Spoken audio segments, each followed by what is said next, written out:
l'actu sur Monaco Menton avec Frédéric Plat.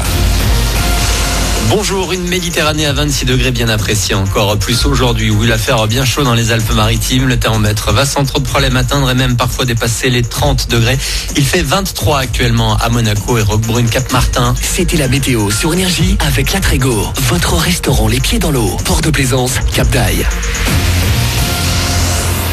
Au programme ce mardi, un nouveau conseil de défense autour d'Emmanuel Macron à l'Elysée. En jeu, la finalisation des protocoles sanitaires très attendus dans les entreprises et à l'école pour la rentrée qui se profile. Monaco va suivre l'exemple de Paris. Des prélèvements vont bientôt être faits dans les eaux usées de la principauté pour détecter la présence de Covid-19. En cas d'une forte concentration, ça permet d'anticiper des process sanitaires. De nombreuses villes en France devraient suivre. Est-ce qu'un nouveau festival d'annulation se prépare? C'est en tout cas vers quoi on semble se diriger dans la Cité du Citron. La municipalité a en effet décidé de ne pas maintenir la fête de la jeunesse et le forum des associations qui devait avoir lieu prochainement à cause de la crise sanitaire. Idem pour la soirée Family DJ Party Tour prévue ce samedi. Maintenu ce mardi entre 17 et 23h un laser game sur l'esplanade des Sablettes. Dans l'actu également, 2 ados placés en foyer. Ils ont été interpellés dans la nuit de samedi à dimanche au port de Garavant à Menton. Ils ressortaient d'un bateau après l'avoir cambriolé. C'est l'une des principales préoccupations des jeunes parents. Comment faire garder son bébé quand on va au travail? Avec la pénurie de places en crèche, on se tourne souvent vers les nounous à domicile. En moyenne, il faut débourser 3,59 € de l'heure, en hausse de près de 2% cette année.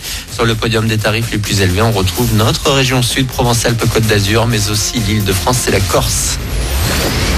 Noix de coco, coquillages et insectes au menu. Les aventures de Koh-Lanta repassent en mode survie pour une 27e saison vendredi sur TF1. Pour cette édition, ce sont 4 équipes qui s'affrontent, nord, sud, est, ouest, selon la région d'origine des candidats. Depuis son lancement, l'émission cumule les records d'audience. Pour le présentateur Denis Brognard, elle a su se faire une place dans le cœur des Français.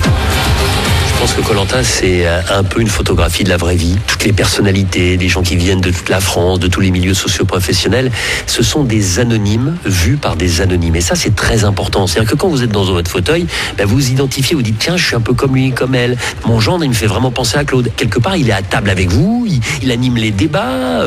C'est un voyage par procuration. Il y a cette admiration parce que vous avez la peur d'être éliminé tous les 3 jours, parce que vous êtes en privation de nourriture, parce qu'il faut vous adapter à un monde hostile. Tout ça, mis bout à bout, fait que Koh-Lanta est incroyablement dans l'actualité. Et j'espère que ça durera encore longtemps. Une interview de Morgane Barthélémy. Koh-Lanta les 4 terres à découvrir vendredi à la télé. Voilà pour votre actu. Bon début de journée à vous. Bon réveil avec Manu. C'est nous. Encore nous.